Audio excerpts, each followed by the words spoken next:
여러분, 5월 첫 주일입니다. 5월을 실록의 계절이라고 하는데 5월에는 이제 입하와 소만이라는 절기가 들어 있습니다. 입하는 여름이 시작되었다는 뜻이고요. 소만은 작은 가득함, 충만함을 뜻합니다. 근데 5월 그 산을 보면 이제 온통 초록으로 가득 차 있지 않습니까? 자, 여러분의 삶에도 영혼과 기쁨이 충만하시기를 축원합니다.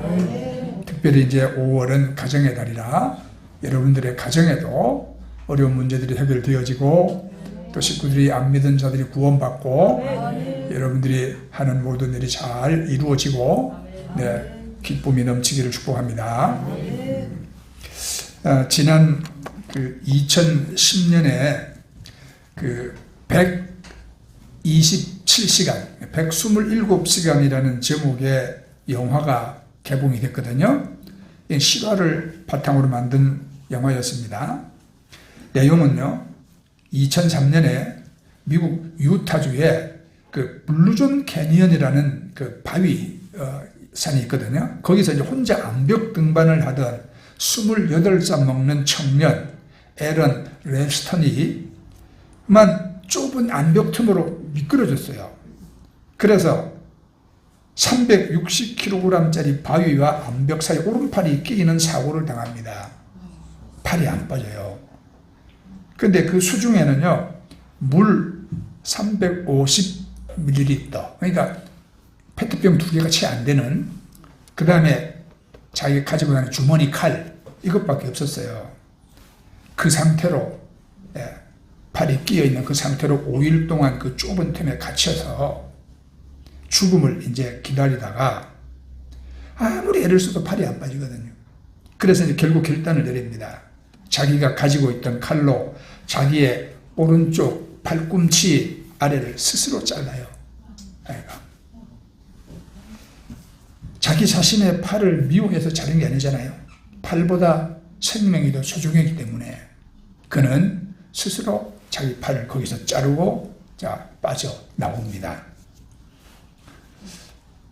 오늘 우리가 읽은 본문 말씀은 예수님 말씀 중에 가장 당혹스럽고 무서운 말씀 중에 하나입니다. 손이 범죄하면 찍어버려라. 눈이 범죄하면 빼버려라. 사랑과 자비의 주님께서 하신 말씀이라고 하기에는 우리가 참 잔인하고 무섭게 느껴지지 않습니까? 하지만 예수님이 손과 발을 찍어내라고 하신 이유는 우리가 미워서가 아니잖아요. 죄에 묶여서 지옥으로 끌려가는 우리를 보면서 그 죄를 끊고서라도 제발 살아다오라고 외치는 주님의 사랑의 외침이신 겁니다. 의사가 환자의 썩어가는 팔다리를 절단해야 한다고 말할 때 그거는 잔인함이 아니라 생명을 살리기 위한 최선의 사랑인 것입니다. 오늘 우리가 읽은 본문은 우리 영혼을 좀먹는 죄에 대해서 우리가 얼마나 단호하게 대처해야 하는지를 보여주는 말씀입니다. 우리는 오늘 이 말씀을 통해서 무엇을 버리고 무엇을 얻을 것인가에 대한 결단을 해야 합니다. 여러분을 짓누르고 있는 죄의 바위가 있다면, 살기 위해서 내가 끊어내야 할 것이 있다면, 여러분, 그런 것을 내가 당연히 끊어야 된다는 그런 결단이 우리에게 있어야 할 것입니다. 찍어버리고 빼버려야 할 이유가 뭡니까? 이건 죄의 심각성을 우리가 깨달으라는 것이거든요. 여러분, 죄는 우리 전체를 파괴합니다. 자, 출애굽기로 가세요. 출애굽하기 전날 하나님은 양 고기와 함께 쓴 나무를 함께 먹으라고 말씀했죠. 양을 잡아서 피를 문설주에 바르고 그 고기는 이제 불에 구워서 먹는데 쓴 나물과 함께 먹으라고 그랬거든요. 우리는 거기서 우리를 살리기 위해서 대신 피 흘리고 죽은 어린 양 예수 그리스도를 우리는 그 양에서 발견할 수 있잖아요. 근데 쓴 나물은 왜 먹으라 하냐, 하나님께서. 쓴 나물을 함께 먹으라고 하신 말씀의 뜻은 너희가 애굽에서 종살이하면서 당했던 그 쓰디쓴 고난을 잊지 말라는 거예요. 그 다음에 신학적으로는 이 죄의 그 쓰디쓴 것을 너희가 기억하라는 거예요. 죄는 우리가 죄 지을 때는 달콤하겠지요. 그러나 결과는 엄청 쓰디쓴 결과를 가져온다는 사실을 알아야 합니다. 죄는 우리를 파괴해요. 개인을 비롯해서 자녀들과 가정과 사회에 끼치는 죄의 파괴력은 매우 심각합니다. 죄는 우리 마음과 영혼에 상처를 주고요. 가정을 깨뜨리고요. 사회와 공동체의 분열도 초래합니다. 죄는 인간관계의 균열을 초래합니다. 개인과 사회 모두에게 지속적인 상처를 남깁니다.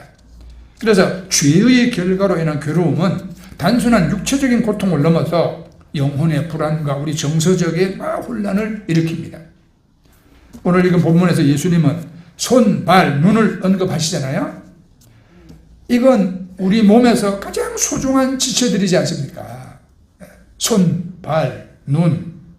그런데 예수님은 단호하게 말씀합니다. 그 소중한 것이 너를 범죄하게 한다면 차라리 없는 것이 낫다는 것입니다.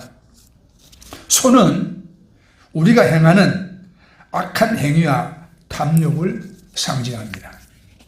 발은 우리가 가서는 안 될 곳으로 향하는 의지와 방향을 상징합니다.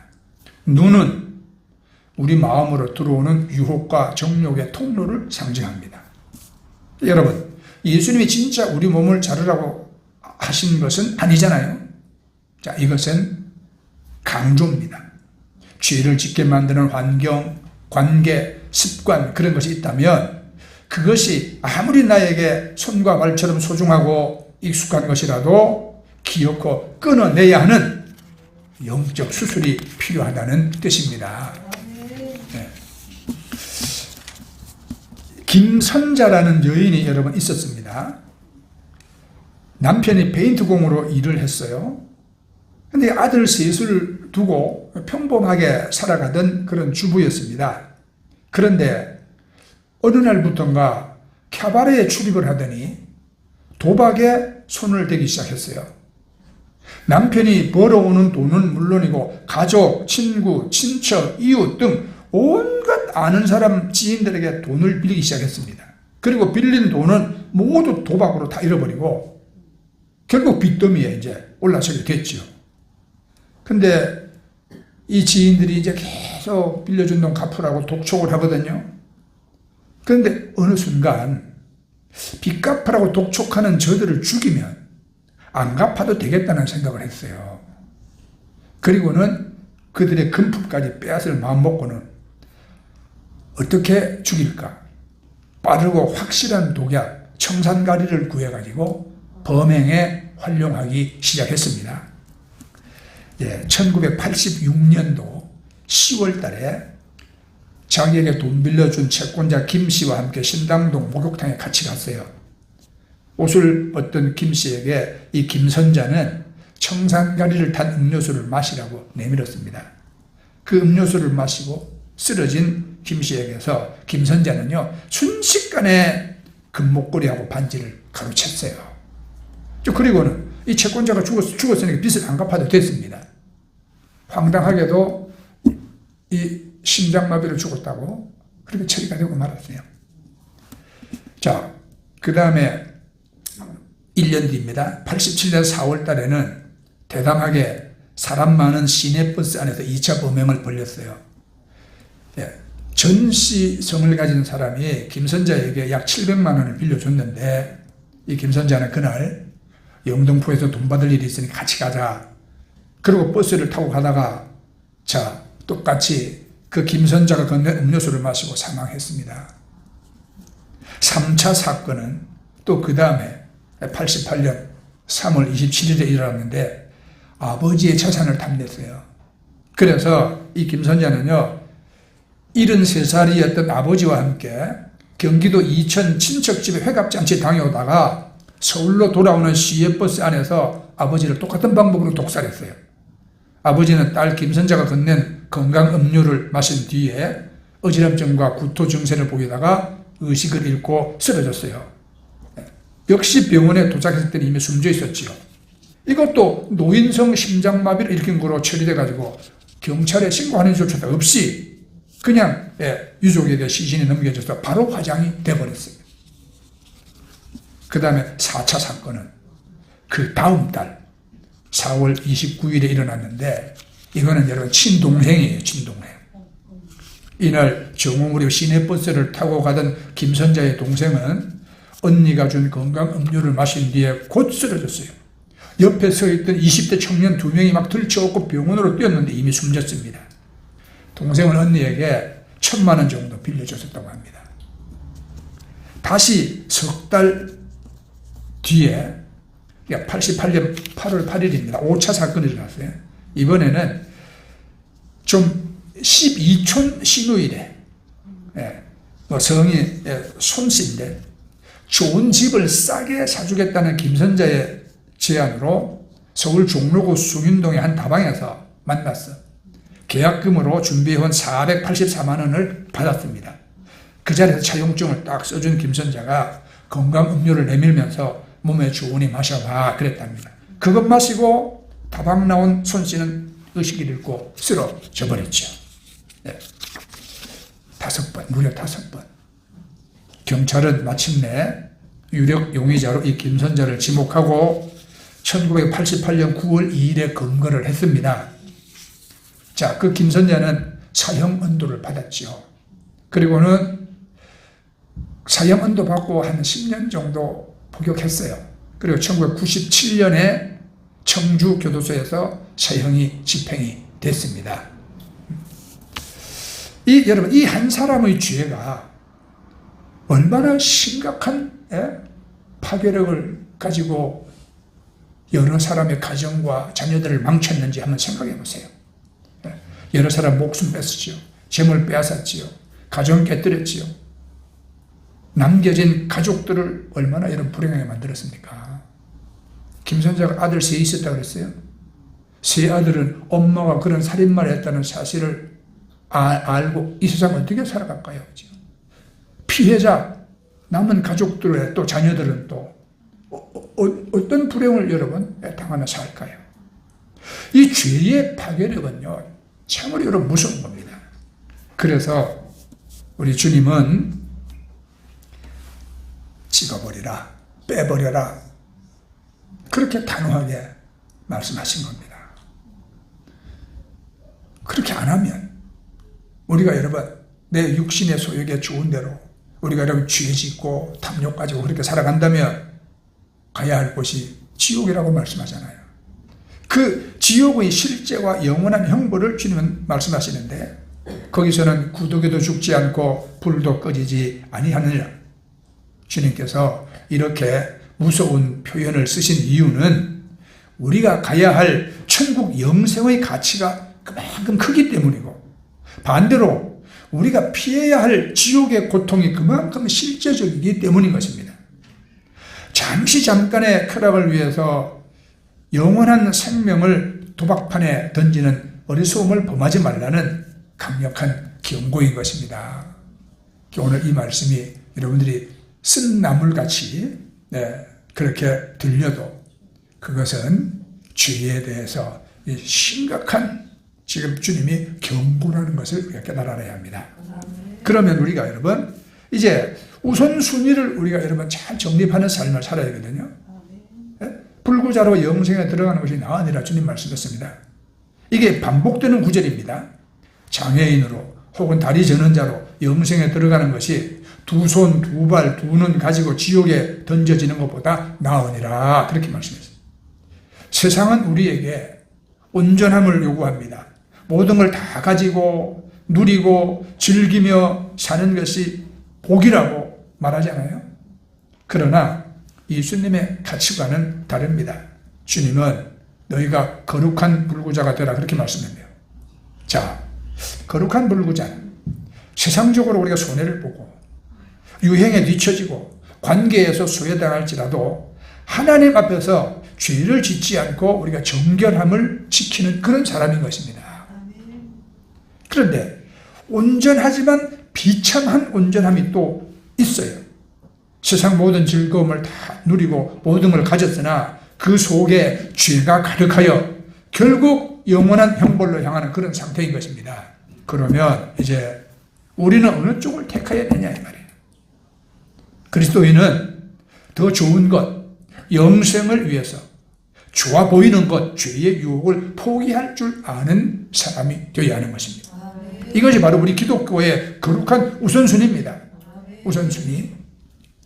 얼마 전에 대전에 있는 한 동물원에서 늑대 한 마리가 탈출한 사건이 있었잖아요. 네. 그 늑대 이름을 늑구라고 지었더만.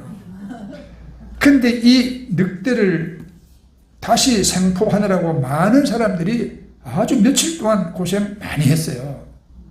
네, 결국 늑구는 동물원으로 돌아왔지만 야생에서는요, 늑대가 사냥꾼이 쳐놓은 덫에 발이 걸렸다면 어떻게 하냐? 두 가지 선택할 수 있대요. 하나는 그 자리에서 울부짖다가 사냥꾼에 잡혀 죽거나, 아니면 자기 발을 스스로 물어뜯어서 끊어내고 도망가는 거예요. 실제로 숲에서는 발 하나가 잘린 채 살아가는 늑대들이 종종 발견된다고 그래요. 그들은 불구가 되었지만 대신 자유와 생명을 얻은 것입니다. 덫에 걸린 발을 붙잡고 있으면 결국 죽음뿐이거든요. 우리도 때로 세상의 쾌락이나 욕망이라는 덫에 걸릴 때가 있습니다. 근데 주님은 발 하나 없는 늑대로 살아도 좋으니 제발 그 덫에서 빠져나와 생명의 들판을 뛰어라고 말씀하고 계시잖아요. 그렇습니다, 여러분. 우리가 영생을 얻기 위해서 우리가 포기해야 할 덫이 과연 무엇인가? 여러분 생각해 보시기 바랍니다. 네. 하나님 말씀에 우리가 빗나가는 것. 네. 내가 행하고 나면 양심에 가책이 오는 것. 그런데도 나는 그거를 놓지 못하고 여전히 행하고 있는 무언가. 여러분 그런 것이 있다면 그것은 내 자신을 죽이는 겁니다. 가정을 깨뜨리는 겁니다. 자녀들에게도 나쁜 불행한 영향을 끼치는 겁니다. 그러므로 우리는 그런 것을 여러분 끊어내버리는 결단이 있어야 하는 것입니다. 네. 제가 책에서 읽은 글이죠. 아프리카 사람들이 원숭이 잡는 방법. 네. 코코넛을 구멍을 뚫어가지고 속을 파냅니다.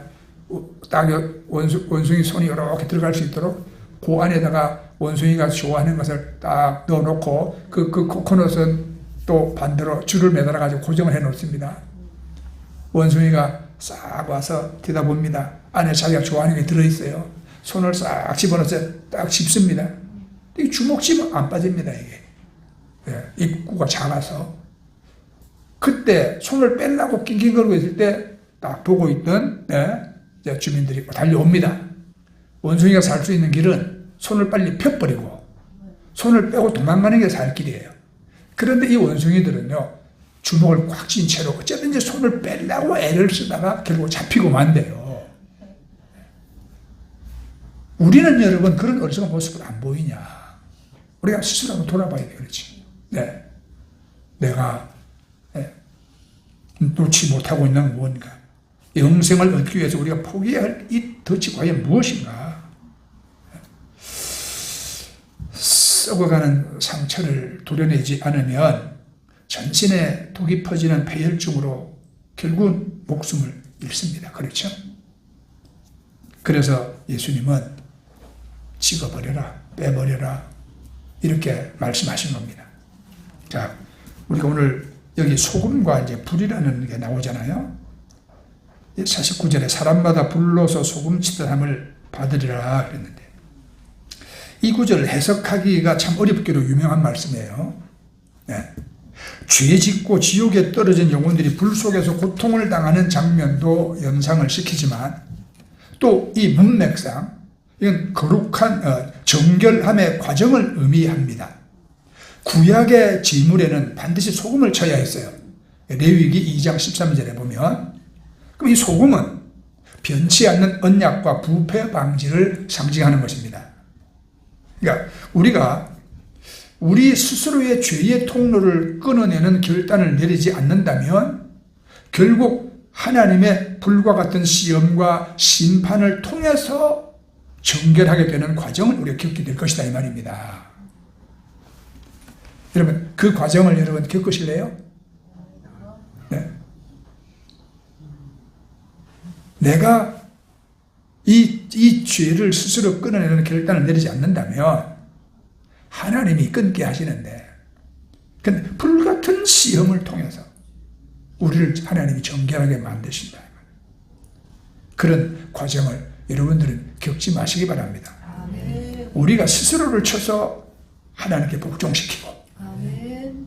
우리가 그 세상 속에서 맛을 잃지 않는 소금으로 살아가기 위해서는 날마다 성령의 불로 우리 안에 불순물을 여러분 다 태워버려야 합니다. 그 신앙계 책에 이런 간증이 있었어요. 서울의 한 제법 큰 중견 기업의 회계를 담당하던 그 집사님 이야기인데, 이분이 어떤 유혹에 빠졌는지 회사 공금을 조금씩 횡령을 했어요. 표시 안 나게. 자, 그러면서 그분은 또 자기 하고 싶은 것 하고 재미나게 살았습니다. 근데 그 돈으로 11조도 했어요. 봉사하고 또 기부도 했어요. 그런데 그 마음속 지옥의 불길이 꺼지지 않는 거예요. 그런다고 양심의 가책이 사라집니까, 여러분? 그런다고 그 죄가 여러분 없는 걸로 되나요? 안 되잖아요, 그죠? 횡령한 돈으로 11조 내고, 뭐 선교헌금 내고, 뭐 봉사는 기부하고, 그런다고 자기 그 죄가 없어지냐고. 지옥의 불길이 안 꺼져요. 그런데 어느 날 예배 시간에 오늘 우리 읽은 이 본문 말씀을 듣던 중에 성령의 강한 지름을 받습니다. 그는 결단합니다. 이제 더 이상 안 되겠다. 감옥 갈 각오를 하고 사장에게 모든 사실을 다 자백했어요.